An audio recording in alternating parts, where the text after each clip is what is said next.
Buenos días, amada iglesia. Vamos a encomendarnos una vez más al Señor para este momento de adoración con la exposición y la audición de su palabra. Una vez más, Padre, te adoramos reconociendo nuestra debilidad para exponer y para oír tu santa palabra. Ayúdanos, Señor, mientras hacemos las dos cosas para que en adoración expongamos, en mi caso, y oigamos también todos tu palabra. Bueno eres. Amén. Hermanos amados, hoy iniciamos para este semestre un nuevo ciclo de estudios de distintivos de nuestra iglesia local que queremos ir reforzando cada semestre. El semestre pasado estuvimos viendo un distintivo importante en nuestra iglesia que es la teología del pacto, los pactos. Ahora, este semestre, Dios mediante, vamos a iniciar otro distintivo importante para nosotros como iglesia y es la ley moral de Dios, es decir, los 10 mandamientos. Seguramente hay alguna o cierta confusión alrededor de los 10 mandamientos de la ley moral de Dios y nuestro propósito, hermanos, es poder trabajar con ustedes este tema como distintivo nuestro. Así que, hermanos, hoy vamos a hacer un estudio y esta predicación va a ser una predicación temática, lo que demanda que vamos a tener que estar yendo a varios pasajes de la Escritura y así poder revisar hoy algunos conceptos, algunos asuntos introductorios.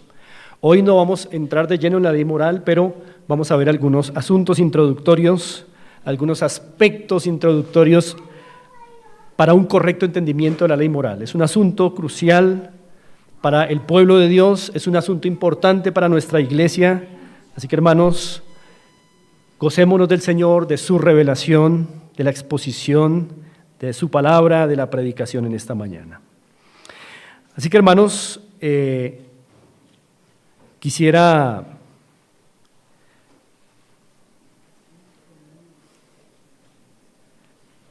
comenzar diciendo que todos los días nos vemos expuestos a tomar decisiones en la vida. Todos los días tenemos que tomar decisiones.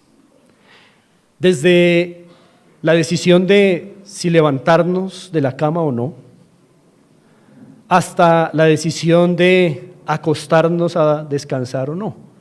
Es decir, todo el día estamos continuamente tomando decisiones. Algo más. Todos los días, algunas de esas decisiones tienen un peso moral. Algunas de esas decisiones tienen un peso moral. De hecho, en la mañana, el preguntarnos, ¿me levanto a trabajar? Eso ya tiene un peso moral. Hoy, al levantarnos y decir, hoy es el día del Señor, me congregaré, eso ya tiene un peso moral. De tal manera, hermanos, que va a ser importante revisar el tema de la moralidad con respecto a la ley moral de Dios. Nos incumbe porque todos los días estamos tomando decisiones, muchas de ellas con una carga moral, y por eso la ley moral es crucial en la vida de la iglesia. Como hoy vamos a ver aspectos introductorios, vamos a aclarar algunos asuntos que pudieran ayudarle a entender mejor la ley moral y corregir tal vez algunos falsos conceptos en torno a la ley moral. Hermanos, hoy es muy común hablar de moralidades. Se habla de la moral cristiana, se habla de la moral musulmana, se habla de la moral hindú, se habla de la moral judía, y eso nos está comunicando, ese lenguaje nos comunica que en nuestra sociedad hay distintas moralidades, ¿no?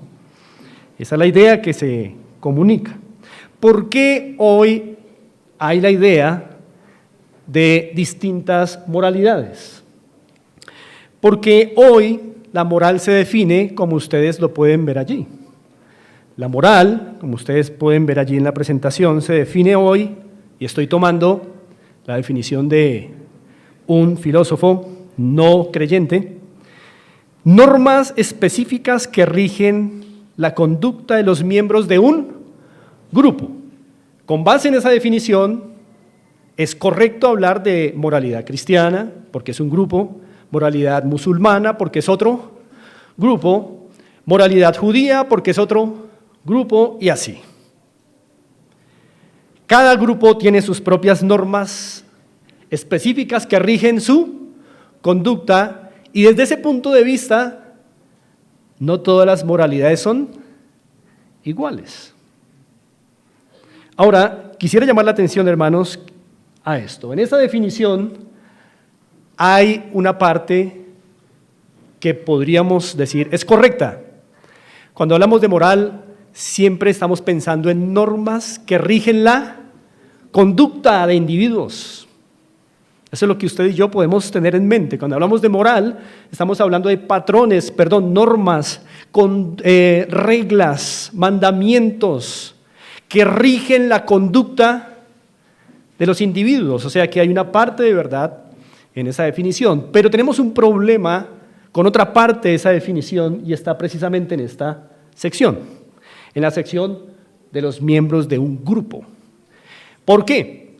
Porque, como decía, cuando en la definición se introduce el grupo, ya se nos está diciendo que pueden haber varias moralidades según el grupo de individuos.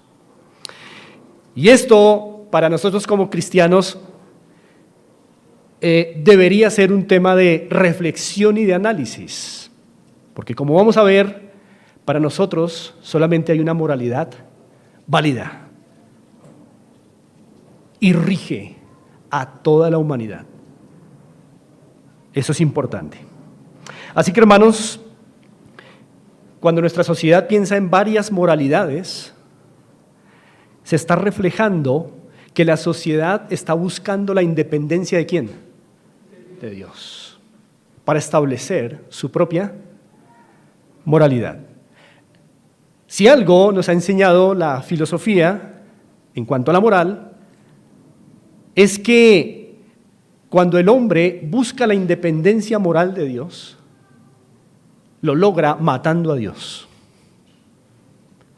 No se puede lograr, filosóficamente hablando, la independencia moral de Dios si primero no se mata a Dios. Es un decir.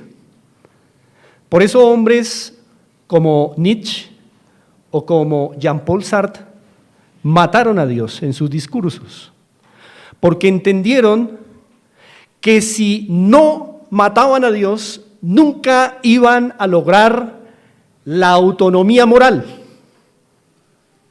Eso nos está diciendo algo interesante, y es que se reconoce que la existencia de Dios obligatoriamente implica una moral soberana. Por eso es mejor matar a Dios y establecer unos principios propios. El doctor Arce Sproul escribió así: para que el hombre cree sus propios valores de manera absoluta, lo primero que tiene que hacer es declarar la muerte de Dios.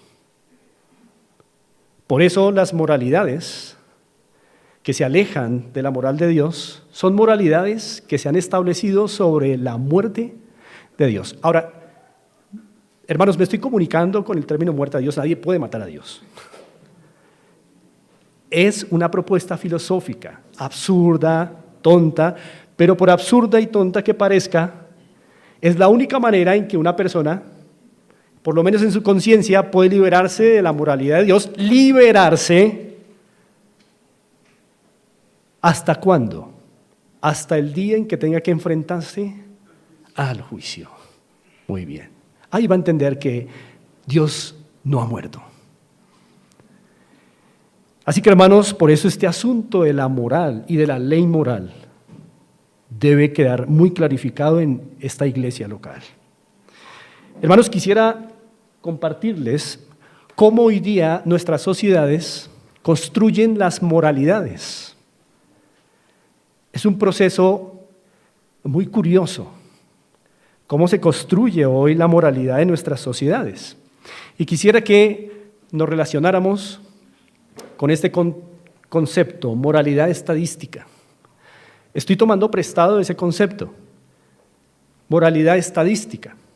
Cuando usted escuche moralidad estadística, nos estamos refiriendo a cómo hoy nuestras sociedades construyen la moralidad o cómo se construyen las diferentes moralidades. Voy a colocar aquí el proceso de una moralidad estadística y al ir presentando este orden usted se va a dar cuenta por qué moralidad estadística. Nuestra sociedad o nuestras sociedades, si lo quieren en plural, hoy día establecen la moralidad comenzando por estadísticamente mirar un patrón de conducta. Cuando un patrón de conducta en la sociedad es generalizado, y esto se evalúa a través de estadísticas, por eso moralidad estadística, es decir, la moralidad depende de las estadísticas, es así como se plantea hoy en nuestras sociedades, ¿correcto? Si la estadística nos dice que hay un patrón de conducta generalizado, entonces se concluye que ese patrón es algo normal. Noten la estadística como fundamento de la moralidad. Si la estadística dice este patrón de conducta es generalizado entre la humanidad, es normal. Una vez que se concluye que algo es normal en la sociedad, entonces la moralidad estadística o el proceso de la moralidad estadística nos dice que todo lo que es normal entre los hombres es muy humano. Muy humano. Todo lo que es normal entre los hombres, si hay una práctica es normal entre los hombres, eso debe ser algo que es muy humano, muy del hombre, y por lo tanto es bueno para la humanidad. Moralidad estadística. Las estadísticas van definiendo la moralidad de las sociedades. Entonces, si hay un patrón de conducta generalizado, se concluye que es normal, y si es normal entre los hombres es muy humano, y si es muy humano es bueno. Y una vez que se ha establecido que un patrón de conducta es bueno, entonces ahí es donde se genera el estándar de moralidad. Ahí es donde se genera el estándar de moralidad. Es decir, lo que es bueno entre los hombres genera un estándar de moralidad. Es decir, esto es bueno entre los hombres. Es bueno entre los hombres. Y así se genera un estándar de normalidad. Pero ¿qué ocurre en este punto de la moralidad estadística? Que todo lo que no se ajuste a ese estándar de normalidad, ¿en qué estatus queda? En algo anormal, inhumano y negativo. Vamos a tomar un ejemplo. Vamos a usar el proceso de la moralidad estadística con el ejemplo de las relaciones prematrimoniales, o sea, relaciones sexuales antes del matrimonio. Vamos a analizarlo a la luz de este patrón. Primero, si se comprueba que las relaciones sexuales antes del matrimonio son un patrón de conducta generalizado, ¿qué se concluye? Que es normal. Ahora, segundo, si es normal, debe ser muy humano, es decir, es muy normal, es muy humano tener relaciones sexuales antes del matrimonio y por lo tanto es bueno. Pero si tener relaciones sexuales antes del matrimonio es bueno, es humano, entonces se va estableciendo poco a poco un estándar de moralidad que nos dice, es bueno tener relaciones antes del matrimonio porque uno no sabe, se casa uno y uno antes no conoció y en fin, ¿cierto? Pero ¿Qué quedó por fuera de ese estándar de normalidad? La castidad. ¿Y cómo empieza a ver una sociedad la castidad? Anormal, inhumano, negativo. ¿Se dan cuenta, hermanos, cómo nuestras sociedades van construyendo la moralidad? Por estadística. La estadística nos dice que a todos los seres humanos nos gusta el pecado. Bueno, la estadística, pero Dios ha descrito la condición del ser humano y su inclinación natural desde la caída de Adán en toda la humanidad. Por eso es que la moralidad no se puede construir a partir de los hombres, a partir de lo que para nosotros es generalizado. La moralidad tiene que venir de afuera, tiene que darla un legislador soberano. Por esta razón, hermanos, en estos días de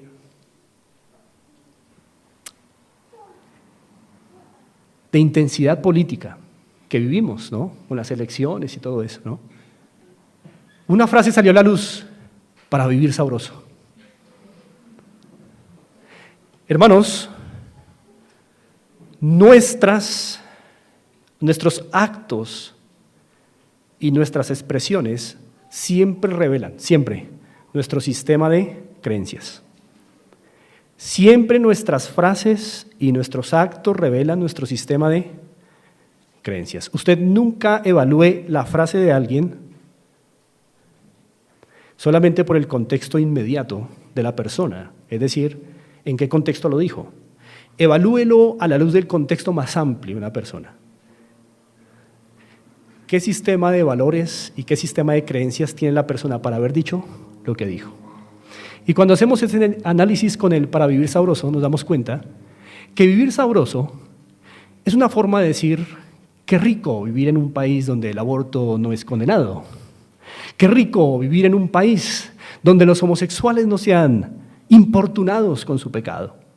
Eso es vivir sabroso. Moralidad estadística.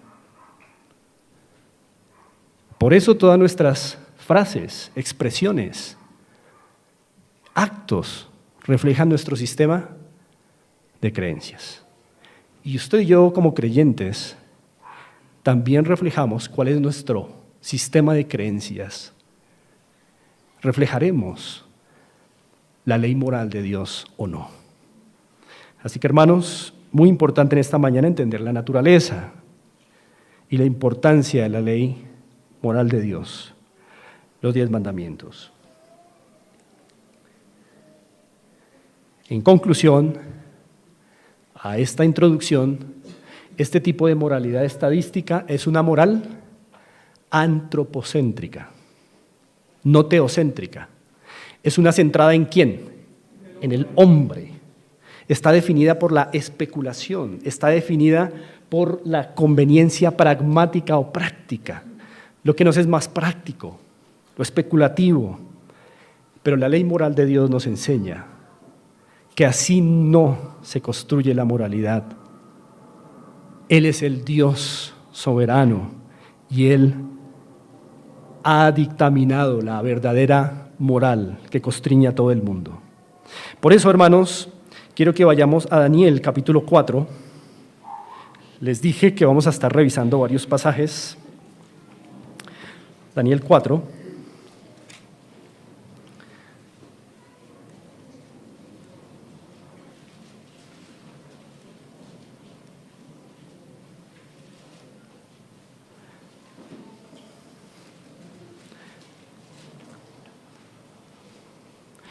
Porque lo primero que quiero que veamos en cuanto a la ley moral es que la ley moral, hermanos, y la doctrina de la soberanía de Dios, la ley moral y la doctrina de la soberanía de Dios son doctrinas inseparables. En matemáticas aprendimos un concepto que es el de la proporcionalidad. el concepto de la proporcionalidad que nos dice, o que nos decía. ¿Recuerdan? Estamos un poquito mal de matemáticas, ¿no? El concepto de la proporcionalidad nos decía que dos valores son directamente proporcionales cuando al crecer uno, crece el otro, ¿cierto? O inversamente proporcionales cuando el crecimiento de uno es la disminución del otro.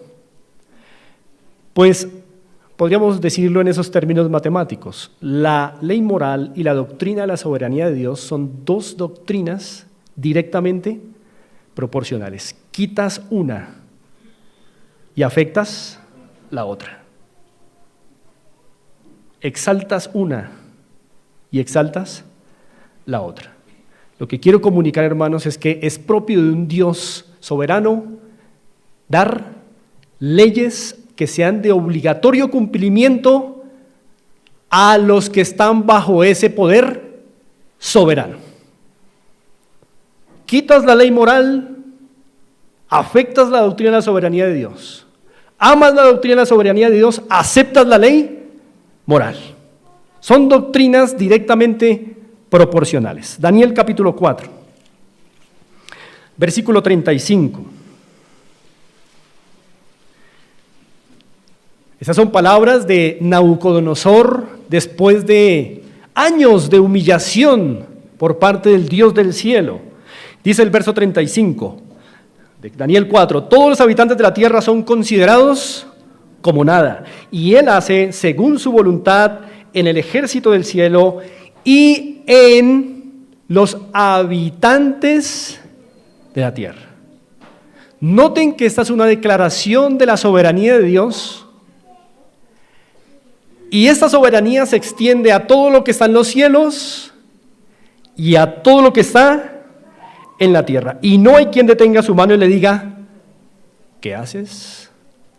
Es decir, que la ley moral de Dios es una doctrina que nos enseña que Dios soberanamente rige la vida de su creación y sus sucesos. Y como vamos a ver, lo hace a través de la ley moral también.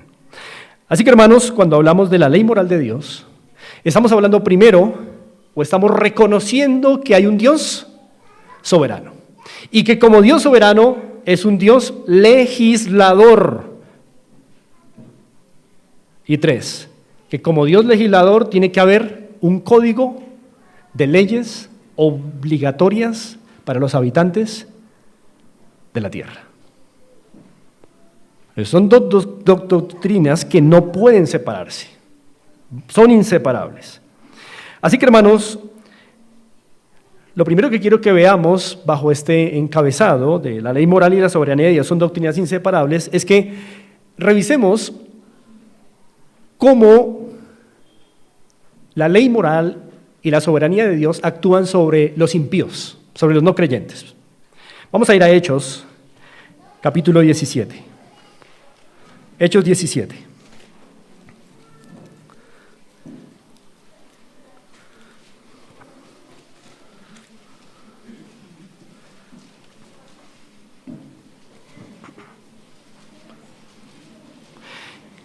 Versículo 30. Hechos 17:30. Lo leo a favor de ustedes, dice así. Pero Dios, habiendo pasado por alto los tiempos de esta ignorancia, ahora manda a todos los hombres, ¿en qué lugares? En todo lugar, que se arrepientan. ¿Ha considerado usted este versículo? Si Dios manda a todos los hombres a que se arrepientan, piense arrepentirse ¿de qué? Si Dios manda a todos los hombres en todo lugar a que se arrepientan, tiene que haber previamente pecados específicos por los cuales en todo lugar las personas tengan que arrepentirse delante de Dios.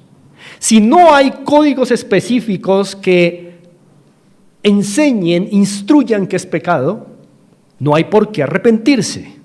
No hay algo claro para arrepentirse. ¿Arrepentirme de qué? Por eso cuando las personas salen al mundo a evangelizar en algunas iglesias y todo lo que tienen para decirle al impío es: Jesús te ama, pues la persona no está recibiendo el evangelio, no es una buena noticia para él, porque no ha entendido primero su qué, su problema. El problema tiene que estar bien codificado. Cuando el Señor dice que manda a todos los hombres en todo lugar que se arrepientan, presupone la existencia de un código moral que han violado, por lo cual deben arrepentirse. Pero usted dirá: ¿cómo gente por allá inmersa en la selva también debe arrepentirse? ¡Claro! Porque el Señor aquí está diciendo: manda a todos en todo lugar que se arrepientan. Todos deben estar relacionados con un código que han violado. Acompáñenme a Romanos capítulo 2.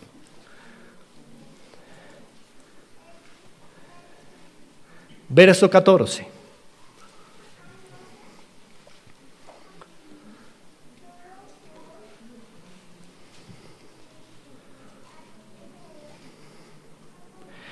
Dice así la palabra del Señor en Romanos 2:14: porque cuando los gentiles que no tienen ley hacen por naturaleza lo que es de la ley, ¿notaron? Por naturaleza, todo gentil, entiéndase aquí, no judío, hace por naturaleza lo que es de la ley. ¿Qué está aseverando el apóstol Pablo, inspirado por el Espíritu? Que todo gentil, por naturaleza, hace lo que la ley, y aquí entiendas la ley como 10 mandamientos, dice, por naturaleza. ¿Cómo ocurre eso? Él lo va a explicar. Porque cuando los gentiles que no tienen ley hacen por naturaleza lo que es de la ley, estos, aunque no tengan ley, son ley para sí mismos, mostrando la obra de la ley escrita en sus corazones, dando testimonio a su conciencia y acusándoles o defendiéndoles sus razonamientos. Hermanos amados, entonces hay definitivamente un código moral llamado la ley de Dios, que en el caso de los impíos, donde quiera que estos estén, por eso en todo lugar manda que se arrepientan. Donde quiera que estés impío, en su corazón, en su conciencia, lleva escrita la obra de la ley. Y por eso, aunque una persona nunca sepa acerca de las 2 tablas de la ley del Señor, por naturaleza ha hecho la obra de la ley o ha violado la ley. Esto nos está diciendo, hermanos, que la soberanía de Dios se extiende sobre los impíos a través de la ley moral. La soberanía de Dios está sobre los impíos a través de la ley moral.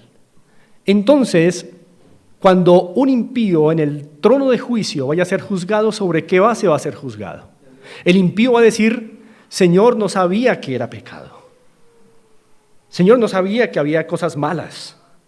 Sobre la base de la ley moral. Por eso, ley moral y soberanía de Dios son 2 doctrinas inseparables, directamente proporcionales. Quitas una, quitas la otra. Enalteces la una, enalteces la otra.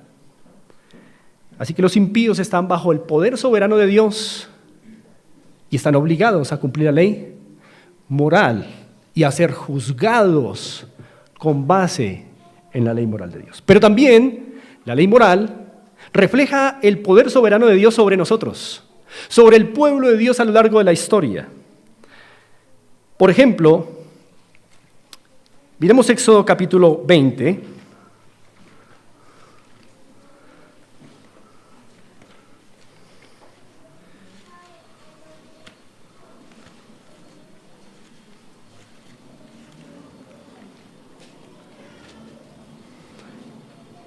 Miremos los versos 1 y 2. Éxodo 20, 1 y 2.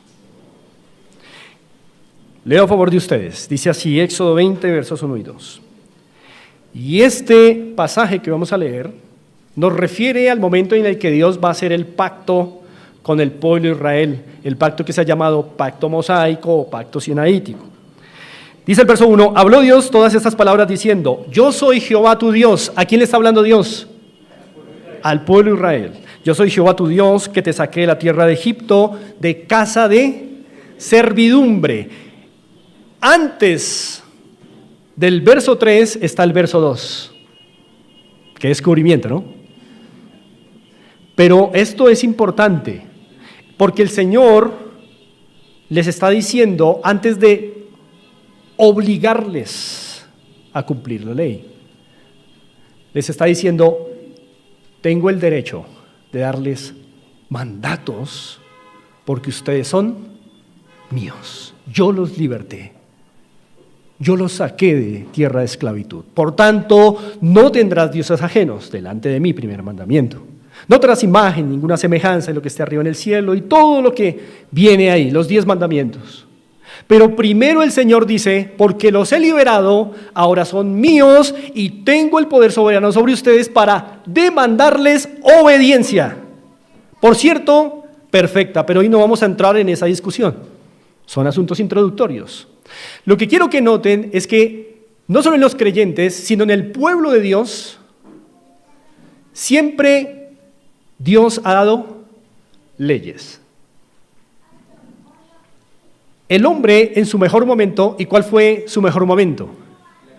En el momento del, lo que llamaron los teólogos el status integritati, es decir, el momento en que Adán todavía no había pecado, el estado de integridad. ¿Ustedes creen que en el mejor momento del hombre, antes de la caída, ese hombre, es decir, Adán, no requería mandamientos del Señor? Aún estando en su mejor momento, el Señor le dijo, Adán, de todo árbol del huerto podrás comer, mas del árbol de la ciencia del bien y el mal no comerás. Mandamiento. El pueblo de Dios en todas las épocas ha estado constreñido por la ley de Dios. Miremos 1 de Juan, capítulo 5.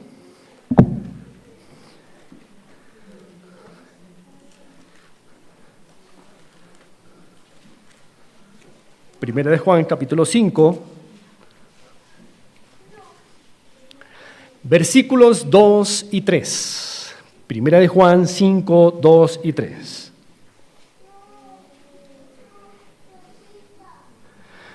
Leo a favor de ustedes, dice así, Primera de Juan 5, 2 y 3. En esto conocemos que amamos a los hijos de Dios, cuando amamos a Dios y guardamos sus, plural, sus mandamientos, plural, son varios. Y sabemos que aquí, contrario a lo que muchos dicen, no, la ley del amor no son los 10 mandamientos. Es lo mismo, ya lo aclaramos en una enseñanza anterior. Pues este es el amor a Dios, que guardemos sus mandamientos, plural. Y sus mandamientos no son gravosos, no para un creyente. A lo que quiero llamar la atención, hermanos, es que todavía el pueblo de Dios tiene que seguir obedeciendo la ley. Cuando el Señor rechazó el legalismo, no rechazó la ley. Ojo, hagan esa diferencia. Cuando el Señor rechazó el legalismo, no rechazó la ley, rechazó el legalismo, no la ley. La ley es eterna, la ley es transversal a todas las épocas y a los hombres. Porque es la ley moral. Quitas la ley moral, quitas la moralidad de Dios. Quitas su santidad, quitas su justicia, su estándar. Así que lo que acabo de demostrar, hermanos, creo que de manera breve, es que la ley de Dios y la soberanía de Dios son doctrinas inseparables, y que Dios ejerce su poder soberano sobre incrédulos con la ley moral y ejerce su poder soberano sobre los creyentes con la ley moral. Su pueblo ha estado expuesto a la ley moral, pero los incrédulos también están bajo el ejercicio del poder soberano de Dios a través de la ley moral. Nadie puede escapar. Por eso no hay ni uno bueno. Todos quedamos bajo esa sentencia. Así que, hermanos, lo que estamos viendo es que no hay varias moralidades. No hay la moralidad cristiana, la moralidad musulmana, la moralidad hindú, la moralidad judía, y todos vivamos felices y no nos toquemos los unos a los otros. No hay tal cosa desde la perspectiva de Dios. Hay una sola moralidad que rige al ser humano, sea creyente o no, y es la moralidad que nos enseñan los 10 mandamientos. Es la base de la condenación para los impíos, es la base para llamar al arrepentimiento a los no creyentes y es la base para enseñarles el amor a los creyentes. La ley moral y la soberanía de Dios son doctrinas inseparables. Así que, hermanos, si rechazamos la doctrina de la ley moral, rechazamos la doctrina de la soberanía de Dios. Si afirmamos la ley moral fue hasta que Cristo vino, entonces hasta que Cristo vino fue la soberanía de Dios. Y creo que no estamos dispuestos a decir eso. Hermanos, si quitamos la ley moral, ya no hay un estándar para la condenación de los incrédulos. Por eso Él manda a todos los hombres en todo lugar que se arrepientan. Mis hermanos, si quitamos la ley moral, nos quedamos sin un concepto de qué es el amor a Dios y al prójimo. Solo la ley moral nos enseña cómo amar a Dios y solo la ley moral nos dice cómo amar al prójimo. La ley moral entonces es transversal a todos los hombres en toda época, desde Adán hasta el último hombre que exista. Así que, hermanos, ley moral y doctrina de la soberanía de Dios son doctrinas inseparables. Lo segundo que quiero que revisemos en cuanto a la ley moral, hermanos, es que la ley moral nos provee una definición objetiva acerca del pecado. Es decir, quitas la ley moral y ya no puedes definir lo que es el pecado. Voy a demostrarte esto por las Escrituras. Solo la ley moral nos da a nosotros una definición objetiva, porque definiciones subjetivas del pecado hay muchas, ¿correcto? Tú vas y preguntas a los no creyentes qué definición o cómo definen el pecado, qué definición tienen del pecado, y todos te van a dar un concepto tal vez diferente, subjetivo. Solo la ley moral nos provee una definición objetiva, transversal a todas las épocas, a todos los hombres. Quita la ley moral y ya no puedes definir el pecado. Vamos a demostrar eso. Quiero que primero vayamos a Romanos capítulo 5. La ley moral nos provee entonces una definición objetiva, porque hay muchas definiciones subjetivas del pecado, pero objetiva, una definición objetiva, solo nos la provee la ley moral de Dios. Romanos capítulo 5. Verso 12 en adelante, muy atentos. Por tanto, como el pecado entró en el mundo por un hombre, y por el pecado la muerte, así la muerte pasó a todos los hombres, por cuanto todos pecaron. La humanidad en Adán cayó. Es lo que describe este verso. Verso 13. Pues antes de la ley, ahora noten cómo Pablo va a relacionar el asunto del pecado con la ley. Hablando del pecado metió el asunto de la ley. ¿Por qué Pablo, hablando del pecado, se ve constreñido a hablar de la ley? Claramente, si vamos a hablar del pecado, tenemos que hablar de ley. Y Pablo dice en el verso 13, pues antes de la ley había pecado en el mundo, pero donde no hay ley, no se inculpa de pecado. Este es un concepto interesante, hermanos. ¿Notaron? Si no hay ley, no se puede inculpar de pecado. ¿Notaron el concepto tan interesante? Quitas la ley, ¿qué quitas? La base para definir pecado. Y si ya no puedes definir pecado, ya nadie podría ser juzgado. Es imprescindible para poder definir qué es pecado, que primero haya una ley que explique qué es pecado. Por eso Pablo dice, donde no hay ley, no se inculpa de pecado. Y tú y yo podríamos pensar al leer el verso 13, bueno, entonces eso quiere decir que antes de Moisés, entre Adán y Moisés, no se inculpó de pecado porque no había ley. No, no, no, no, no, no, no. No había ley publicada en tablas. Por eso Pablo quiere ser claro en el verso 14. No obstante, reinó la muerte desde Adán hasta Moisés. Para que se entienda, hermanos, que aunque entre Adán y Moisés no había una ley en tablas, estaba en el corazón y por tanto hubo pecado entre Adán y Moisés. Esto es supremamente importante. Pablo está diciendo, en todas épocas, el hombre ha pecado. Y ha pecado porque siempre ha habido ley. Siempre ha habido ley. Sí, es verdad que a partir de Moisés esa ley fue publicada en piedras, en tablas. Pero antes de la publicación en tablas de la ley ¿dónde estaba? La obra de la ley estaba en los corazones, por eso Pablo dice, aún así, aunque la ley no hubiera estado publicada en tablas entre Adán y Moisés, ya estaba en su corazón, por lo tanto reinó la muerte entre Adán y Moisés, porque fueron culpables por violar la ley del Señor. Por eso, hermanos, la mejor definición de pecado está en la Biblia. Lamento mucho que hayan teólogos en sus libros que digan que el apóstol Juan, cuando definió pecado, estaba dando una definición muy general de pecado y que no intentaba, como leí algún teólogo, que Juan no intentaba ser preciso con la definición que da de pecado. Es la mejor definición que hay de pecado. Vamos a ir a 1 de Juan, capítulo 5.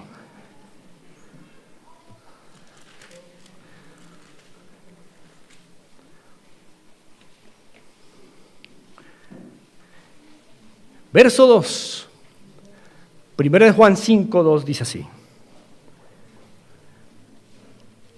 En esto conocemos que amamos a los hijos de Dios,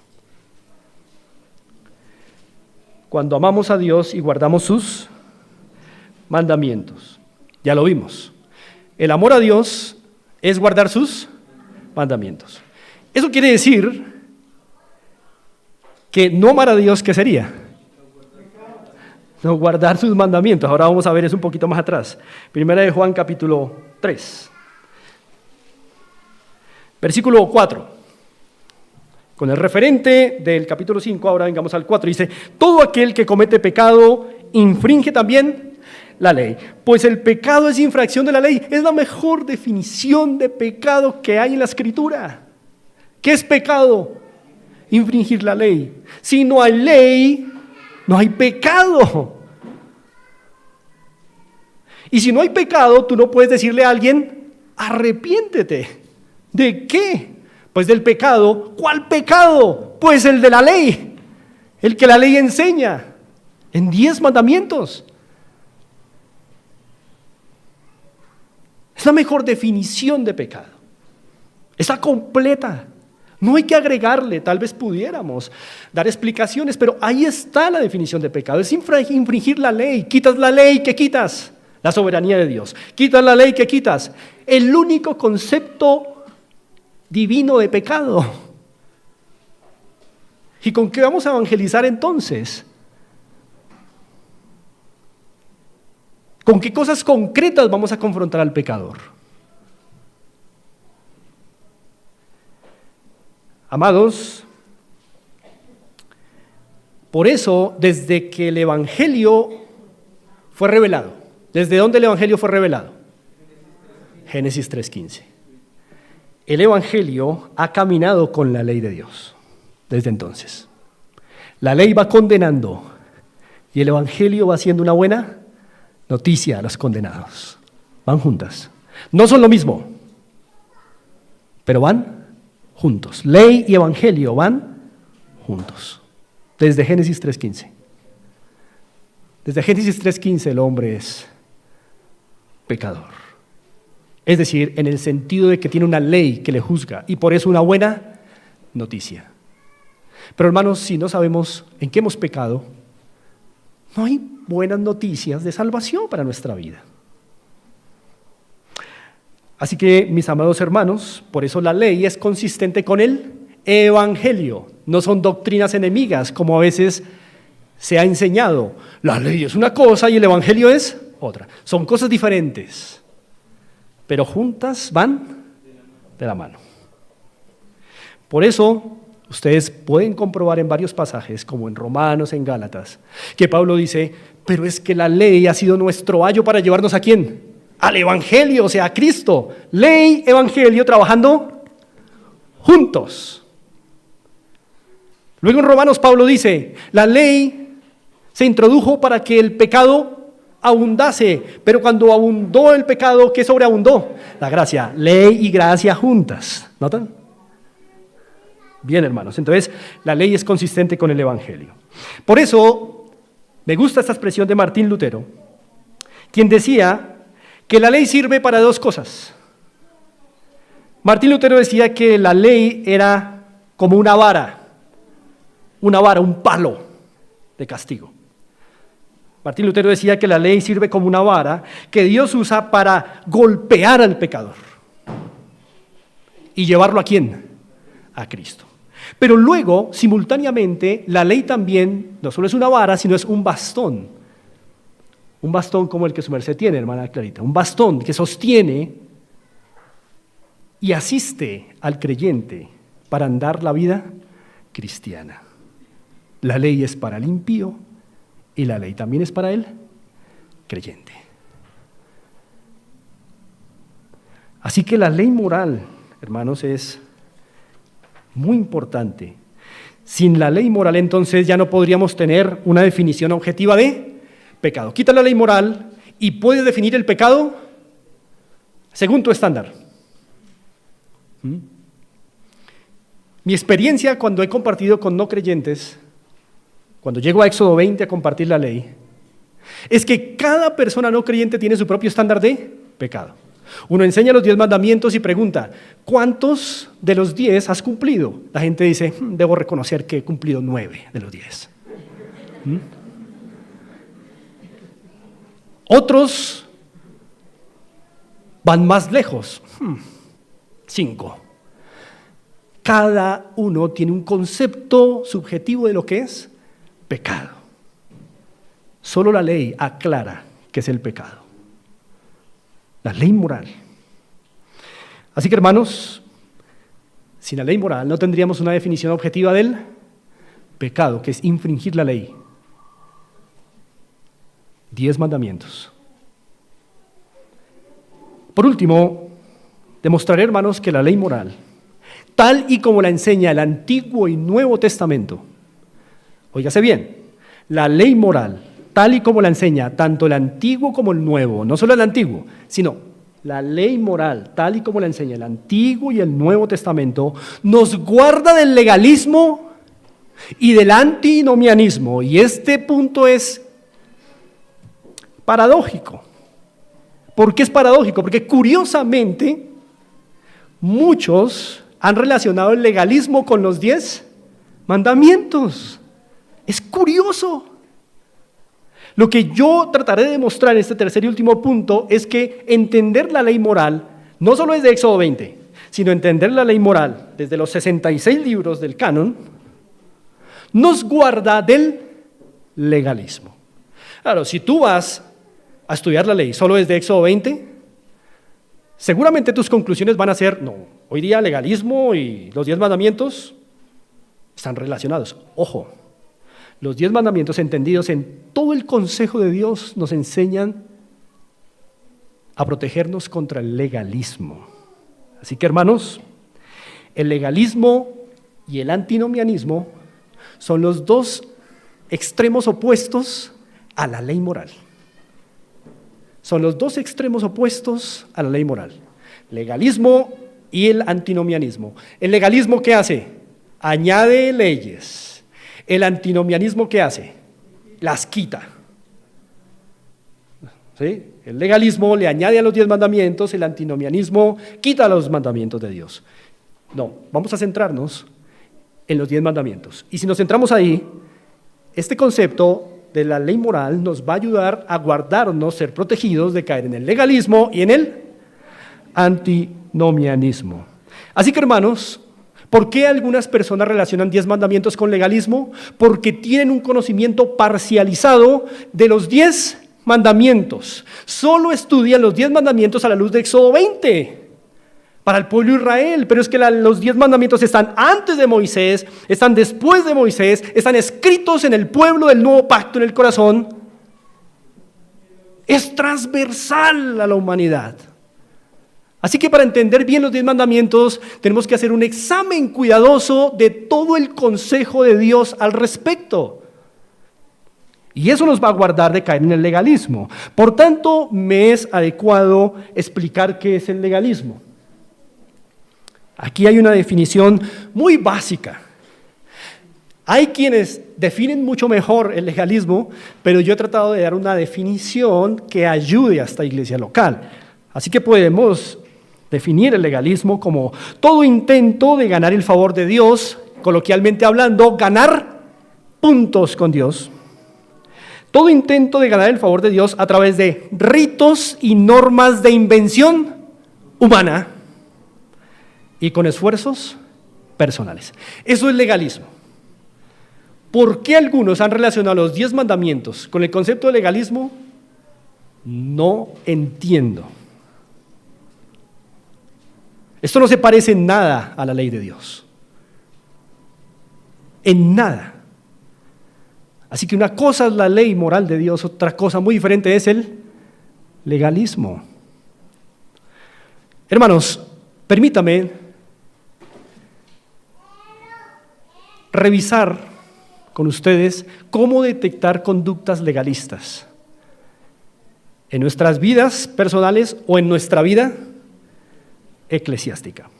Hay 4 formas en que uno puede detectar una conducta legalista. Y se van a dar cuenta ustedes que no tiene que ver nada con cumplir los 10 mandamientos.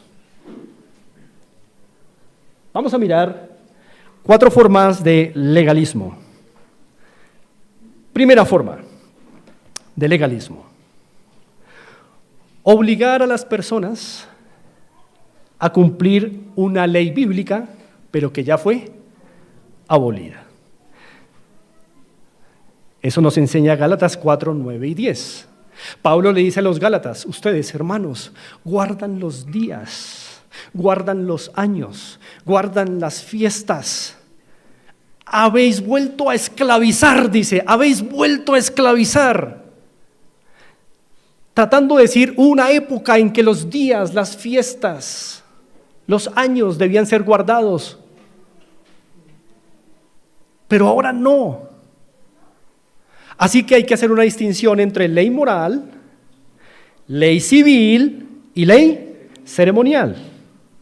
Lo que fue abolido fue la ley civil. ¿Por qué? Porque cuando el evangelio llegó, cuando Cristo se manifestó para las naciones. Por tanto, la ley civil quedó sin piso, porque la ley civil constriñe a un grupo nacional. Pero como el evangelio ahora es para todo el mundo, la ley civil quedó sin piso, quedó abolida.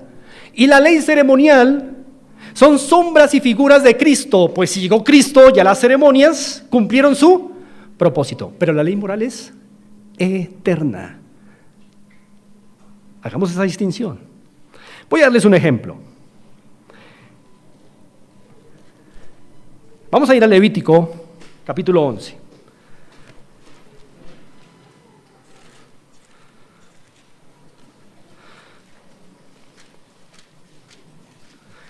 Levítico capítulo 11.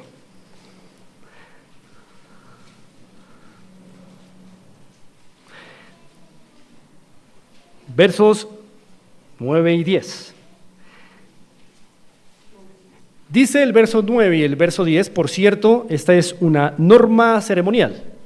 Dice: esto comeréis de todos los animales que viven en las aguas, todos los que tienen aletas y escamas en las aguas del mar y en los ríos, esto comeréis. Pero todos los que no tienen aletas ni escamas en el mar y en los ríos, así de todo lo que se mueve como de toda cosa viviente que está en las aguas, los tendréis en abominación. Para un israelita era prohibido, por ejemplo, comer bagre, porque el bagre claramente es un pez que no cumple con los requisitos ceremoniales de este mandamiento.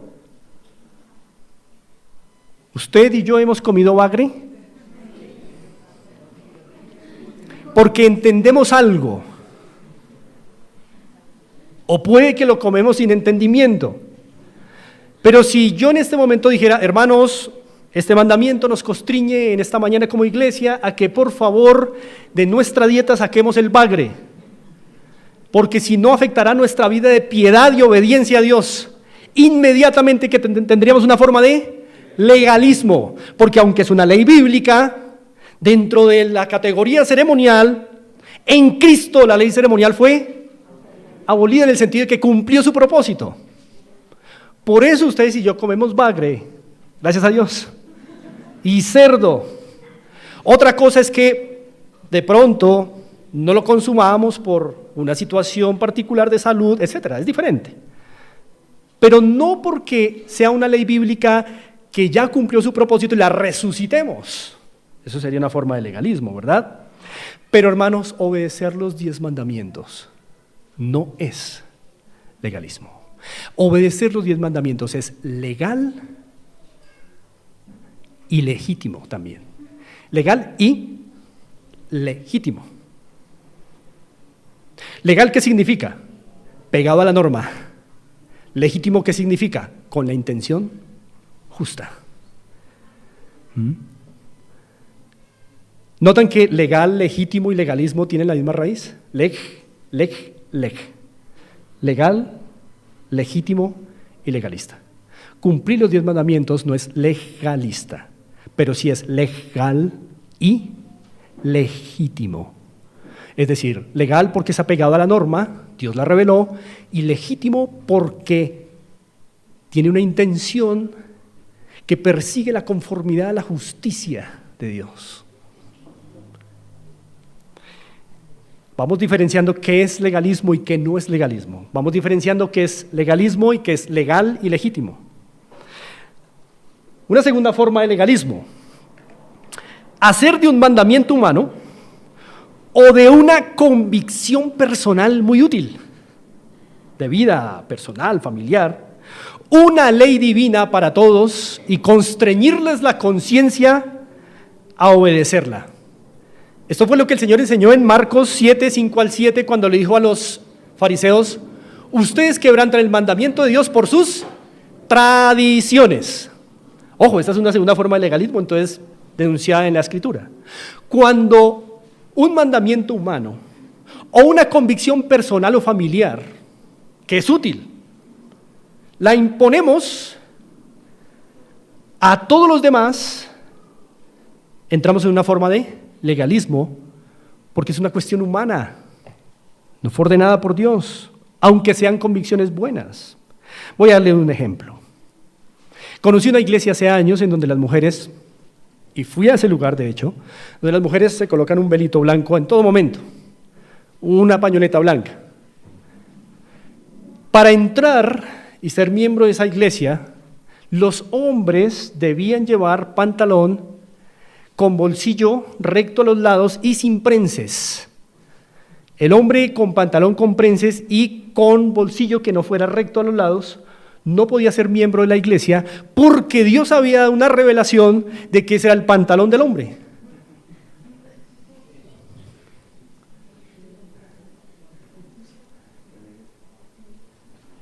A eso le llamamos legalismo. Pero, enseñar y decirle a los cristianos: vístanse moderadamente, ¿es legalismo? Hay que diferenciar los mandatos de Dios de los mandatos humanos. Otro ejemplo: vamos a suponer que al hermano Eduardo le resulta útil en su vida levantarse a las 4 de la mañana a orar, porque es su caso, y le resulta útil y ve provecho en su vida.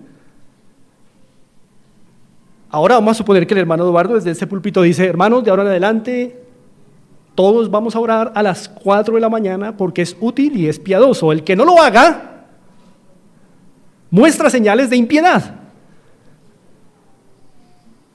¿Dónde está eso en la ley del Señor? Al hermano le sirve, pero puede que a los demás no.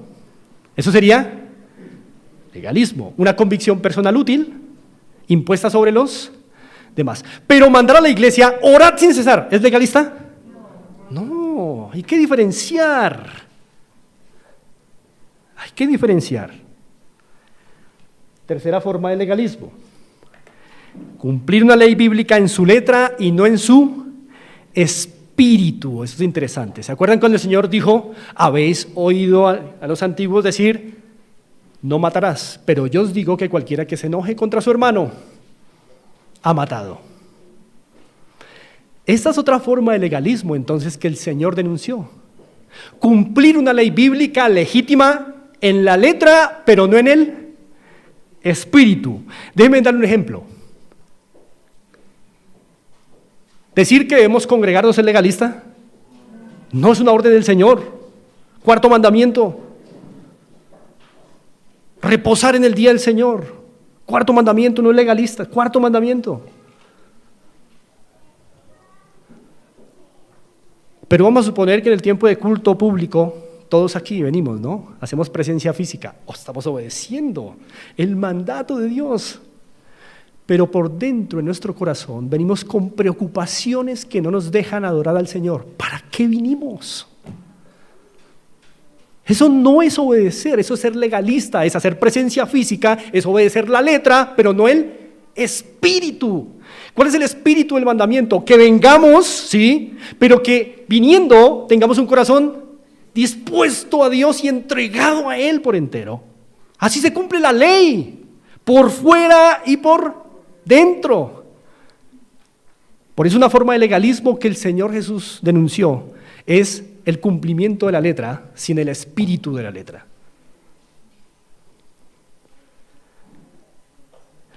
Hermanos, debo correr. Cuarta forma de legalismo: poner énfasis. Esto es interesante. Poner énfasis en cosas importantes, pero pequeñas.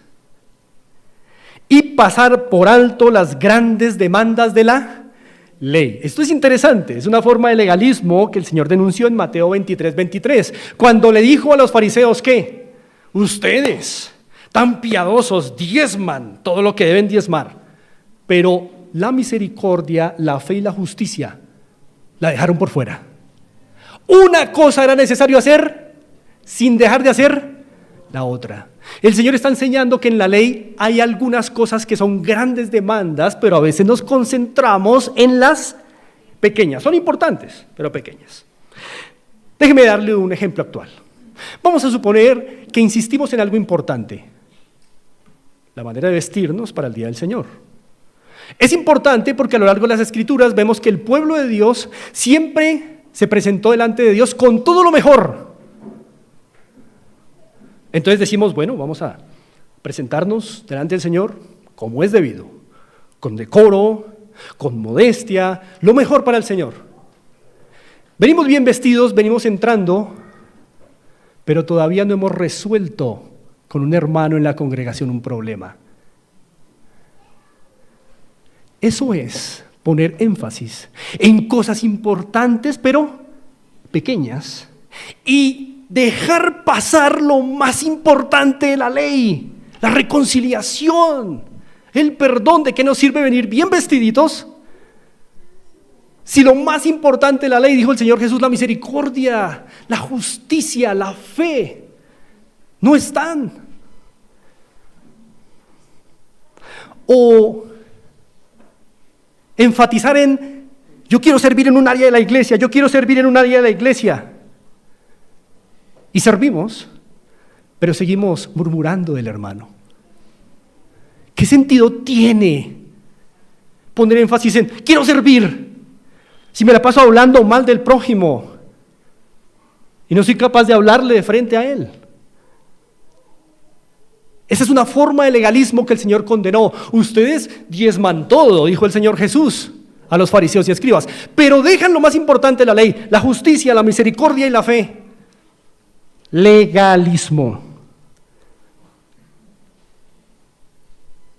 Estamos preocupados por asistir a los eventos de pareja en la iglesia, pero no estamos tan preocupados por llegar a casa y amar a nuestros cónyuges, respetar a nuestro cónyuge, cuidar a nuestro cónyuge.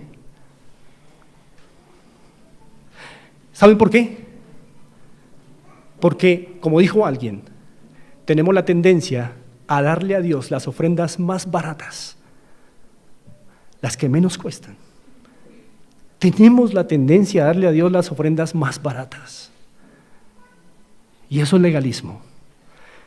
Es más fácil venir bien vestidos a la iglesia que reconciliarnos con un hermano. Es más fácil servir en un área que dejar de murmurar del hermano. Es más fácil asistir al encuentro de parejas que en efecto ser un buen esposo y una buena esposa. Porque tendemos a darle a Dios la ofrenda más barata, la que menos cuesta. Eso es legalismo.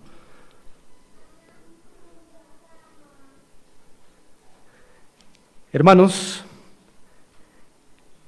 obedecer la ley moral es un estándar del nuevo pacto. Está escrita la ley moral en nuestros corazones.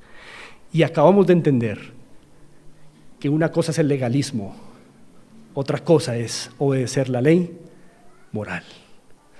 Obedecer la ley moral, los 10 mandamientos, es tanto legal como legítimo. Pero obedecer en estas 4 cosas es legalista. Tengamos cuidado, hermanos. Bien, dije también que la ley moral nos guarda del antinomianismo, pero como sé que esto va a tener su propia enseñanza más adelante, no lo vamos a tocar aquí. Tampoco aquí vamos a considerar la perpetuidad de la ley moral, porque eso se va a tocar en otra enseñanza. Y tampoco vamos a ver aquí hoy los 3 usos de la ley, porque eso se va a ver en otra enseñanza. Quiero terminar, hermanos, con el Salmo 119 como conclusión.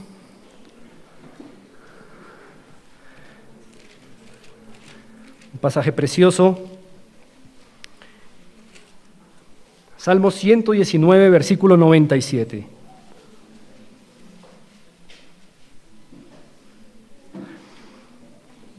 Salmo 119, 97, dice así: Oh, cuánto amo yo tu ley, todo el día es ella mi meditación. Un pastor dijo que a los creyentes de hoy nos convendría más leer este versículo así: Oh, cuánto amo yo tus promesas, pero no, oh, cuánto amo yo tu ley. En el momento en que comenzamos a amarla, nos confronta. Cada mandamiento nos confronta, pero es posible amar la ley de Dios. Sus mandamientos no son gravosos, dice Juan. Con la gracia del Señor podemos cumplirlos cada vez mejor, pecar menos, y que sea ella nuestra meditación cada día. Si hay aquí algún incrédulo en esta mañana, una persona, un amigo que nos visita, bienvenido. Pero quiero decir algo, amigo, amiga. La razón por la cual usted no ha venido al Señor Jesús es una, no son 2, es una. Y es que usted no quiere someterse al gobierno soberano de Dios. No quiere venir a someterse a Dios. Y Dios es soberano, y a los que recibe les manda a obedecer. Por eso usted no ha venido al Señor, porque usted está contento con ser el soberano de su propia vida. No quiere el gobierno de Dios sobre su vida, no quiere mandamientos sobre su vida, por eso no ha venido al Señor. Pero el día en que se enfrente al trono de juicio, los 10 mandamientos van a ser sacados a su cara. Es mejor que ahora se arrepienta de su pecado. Venga a Cristo. Y Él promete salvarle. Oremos. Gracias damos, Padre, por tu ley. El mandamiento es santo, Señor, es bueno, es justo. Gracias por escribirla en nuestros corazones en el nuevo pacto. Y gracias, Señor, porque a través de ella sigues hiriendo, matando al que necesita morir para vivir. En nuestra iglesia, Padre, rogamos que ganemos un mayor entendimiento acerca de la ley moral, de tus 10 mandamientos. Te lo pedimos. Amén.